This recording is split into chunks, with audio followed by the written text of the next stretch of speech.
뭐 그렇게 또 멀리까지 이렇게 오셨습니까? 네.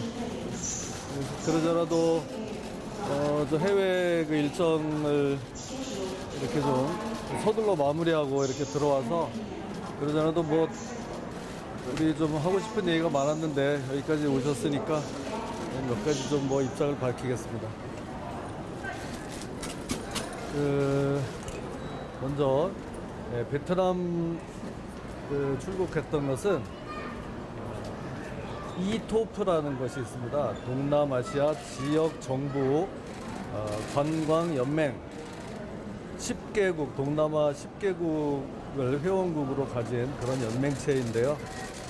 여기에 우리 대한민국 강원도가 의장을 맡고 있는 지자체입니다.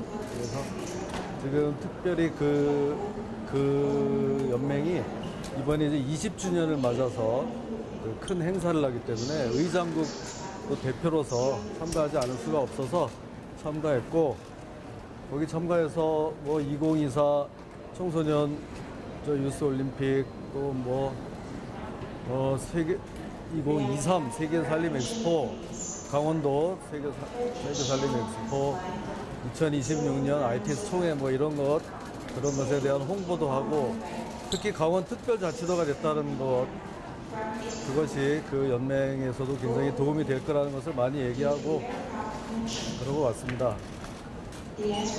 본래 오늘 저녁까지 그 일정인데 중요한 일정은 어제 저녁까지 끝났고, 오늘 이제 그 현지 시찰 일정이기 때문에 또 뭐 국내에서 처리해야 할 일도 있고 그래서 조금 서둘러서 입국을 한 겁니다.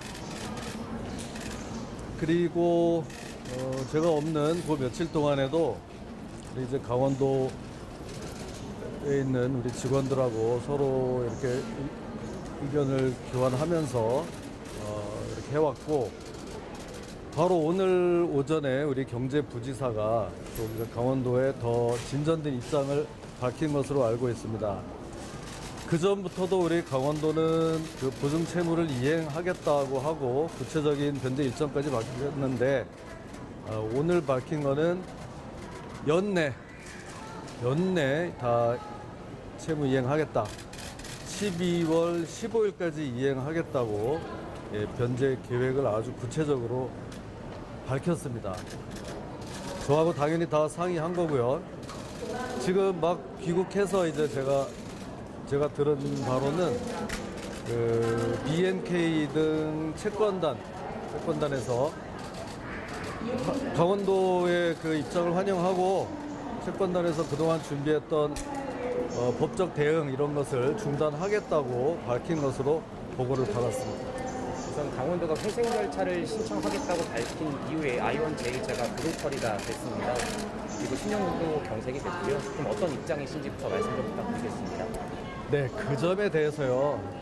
이렇게까지 일이 좀 크게 번지고 또 여러 가지 뭐 금융 불안이 좀 초래되는 것에 대해서는 제가 이미 그 유감의 뜻을 밝힌 바가 있습니다. 네, 그 입장에는 지금도 변함이 없고요. 처음 회생 절차를 할 때도 저는 보증 책임을 이행하겠다. 그런데도 금융 불안이 생기니까 그러면은 1차 만기일인 내년 1월까지 갚겠다고 했다가, 그래도 기왕이면 금년 내로 그게 다 해결됐으면 좋겠다는 여론들이 많다는 것을 듣고 오늘 이제 힘들게 그렇다면은 12월 15일까지 다 변제를 하겠다 이렇게 이제 밝힌 겁니다. 그리고 이제 I1 제1차 부도 뭐 이제 이런 좀 이제 구체적인 거기에 들어가게 되면은 이게 우리는 사실 그렇게 금방 그 청구가 된 거를 예상하지는 못했습니다. 왜냐하면 내년 1월까지 4개월치 이자를 이미 납부를 했습니다. 이미 납부했다는 거는 그 채권자들도 그 정도 기한의 이익을 인정했다는 뜻이거든요. 근데 아무튼 뭐 회생 절차에 들어간다고 하니까 그런 거 다 싫다, 당장 갚아달라 이렇게 나오니까 그걸 이제 존중해서 우리가 이제 구체적인 변제 일정을 밝힌 거고요.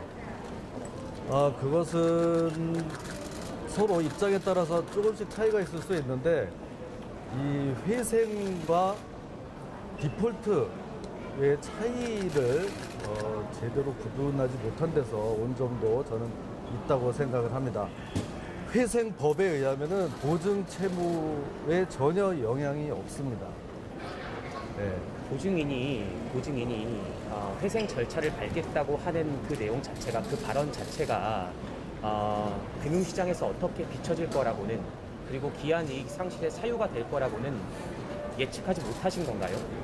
그게 그 직전까지 그 채권단 그 금융회사하고 좀 협의를 해왔고 그런 상황이기 때문에 그렇게 일방적으로 이것을 청구할 줄은 예상하지 못합니다. 하지만 비행처의 측에서는 협의는 하고 있었지만 최종 합의에 도달하지 못했다라고 하는 입장입니다.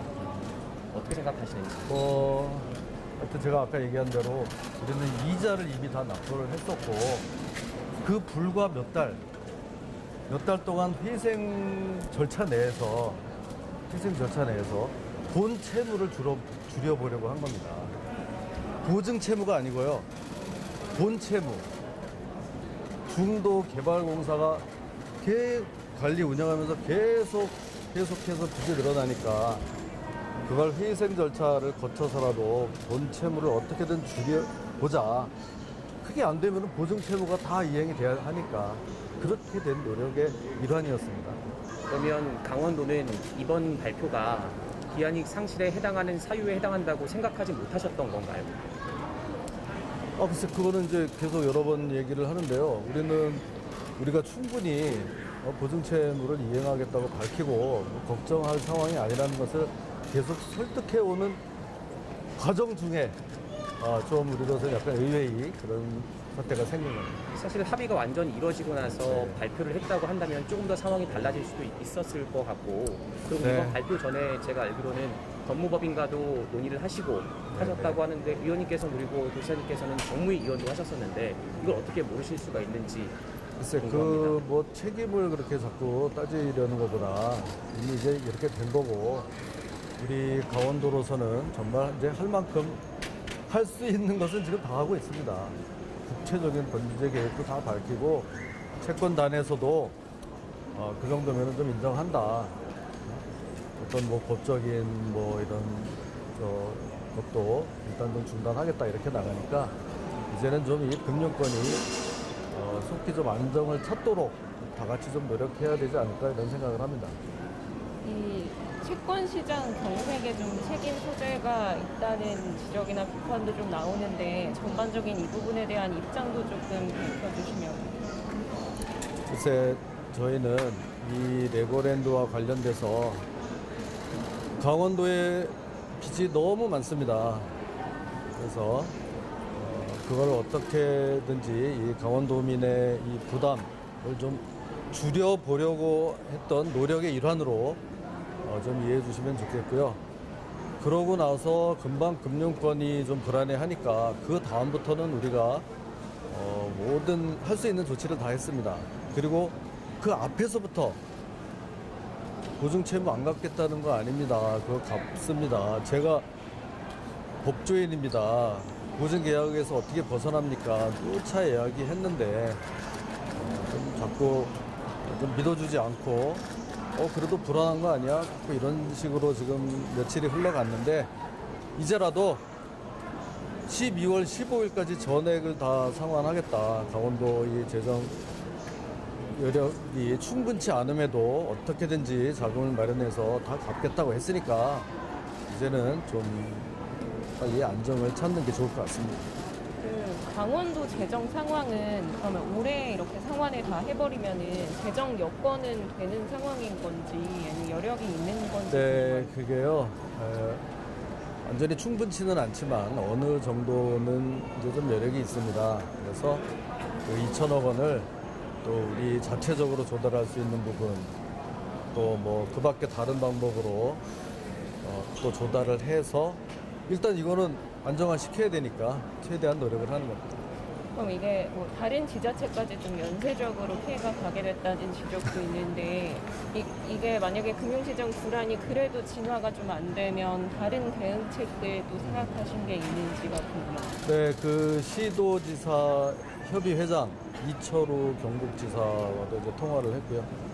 베트남까지 전화 주셔서 통화했고 17개 시도지사들이 다 같이 절대 보증채무 확실히 갚으니까 국민들 걱정하지 않으셔도 된다 이런 공동 선언문까지 만들어서 보내왔더라고요. 그래서 저도 서명을 해서 보냈습니다.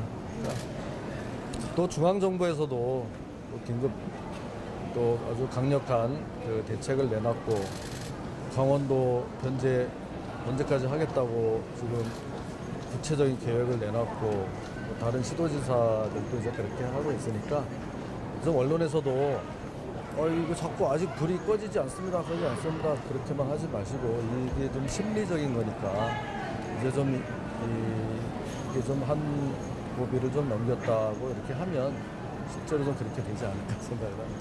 마지막으로 부총리랑 통화를 하셨다고 들었는데 좀 어떤 대화를 나누셨는지가 좀 궁금합니다. 그때가 그러니까 저희가 지난주에 1차적으로 1차 만기일인 1월 말까지 갚겠다고 발표했을 때 그리고 나서 중앙정부의 이제 대책이 또 휴일에 발표가 됐죠. 그리고 나서 며칠 후에 기왕 갚는 거를 조금 연내로 갚을 수 없겠냐 강원도가 그런 것을 좀 의논을 했습니다.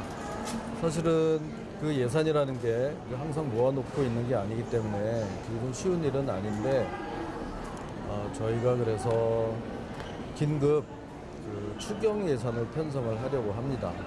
연말에 그렇게 해서 재원을 확보하려고 하는데 그나마 추경만 편성한다고 없는 돈이 생기는 것은 아니거든요. 근데 제가 취임하고 나서 늘 해오던 그 가을에 하는 2차 추경을 제가 안 하고 돈을 아껴놓은 게 있습니다. 네, 이런 강력한 지출 구조 조정 이런저런 돈 들어갈 때가 많으니까 좀 재원을 확보해 놓자 해서 추경을 한 번 안 한 게 있어서 그나마 이번에 긴급히 마지막 추경을 편성해서 좀 갚을 수 있을 것 같습니다. 중앙정부가 50조 원을 이제 금융시장에 내겠다고 했었는데요. 좀 어떻게 책임감을 느끼시나요? 시장님. 좀 미안하죠. 네, 어찌 됐건 전혀 이제 본의가 아닌데도 좀 형태가 이런 식으로 흘러오니까 좀 미안하게 됐고요. 그래도 이 사태를 잘 마무리하고 레고랜드로 인한 빚 그걸 또 이제 어떻게 또 관리할지 그런 것을 계속 고민해 나가야 할 겁니다. 해결하겠다, 미안하다 이런 말씀들을 해주셨는데 네. 이게 사실 그 도가 몰랐다, 기한이익 상실 이유를 갖다 몰랐다라고 하는 게 잘 납득이 좀 안 된다는 분들이 좀 많으세요. 그래서 저는 혹시 이제 우리가 그 회생 발표하기 직전까지도 좀 협조해 줄 것으로 보고를 받았습니다. 그러니까 이게요, 이 금융권에서 있는 것은 이게 법으로도 되는 게 아니고 금방금방 바뀌는 거라서 저도 이번에 그 많이 느꼈습니다. 그래서 혹시 정치적 의도가 있는 건 아니냐라고 하는 정치적인 의도는 전혀 없습니다. 이거는 저야말로 정치적인 제가 무슨 전임 도정을 그렇게 비판하고 해서 뭐가 좋겠습니까? 그런 거 없이 좀 제발 우리 레고랜드 빚 좀 누가 갚아줬으면 좋겠습니다.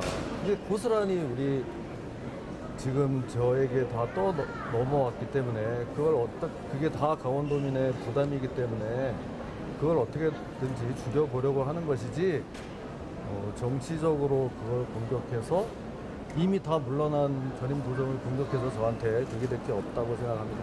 하나만 더 여쭤보겠습니다. 이게 만약에 회생한 발표를 갖다 하지 않으셨다고 한다면 만기가 자동으로 어쨌든 만기 협의가 됐을 거고 그러면 이런 사태까지 자, 이제 저도 그런 생각을 합니다. 그러면 그런 거 저런 거 없었으면 어떻게 될 것이냐? 그러면 1년 뒤에 그 보증채무 제 판단으로는 2천억 원은 고스란히 다 부담을 해야 됩니다. 근데 이런저런 우여곡절 끝에 그보다 더 먼저 보증채무를 부담하고 했지만 우리가 이제 주도권을 가지고 보유 재산 매각 같은 것을 적절하게 하면 그 원래 갚아야 했던 1년 뒤에는 마이너스 2천억 원보다 훨씬 더 남길 수 있다고 저는 생각을 합니다. 중도개발공사에서는 이 빚을 갖다 갚을 수 없을 거라고 판단을 하시는 건가요? 네.